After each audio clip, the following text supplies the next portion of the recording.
เจ้าวันนี้เขามาลองมาเงียบติดชิปวิธีติดชิปเฉียงเนาะลองมา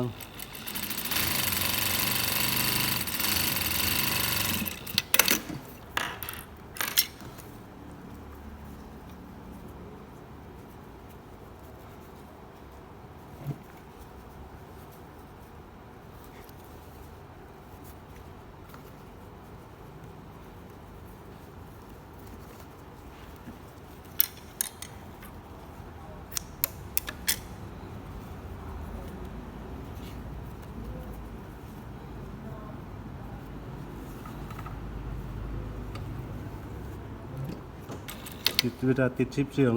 ชิปมันจะลงร่องว่ามันตีนเขาพอดีเลย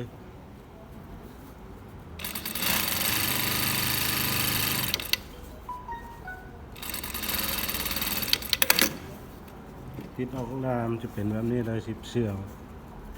แล้วหีบขึ้นมามันจะบ่เห็นงาน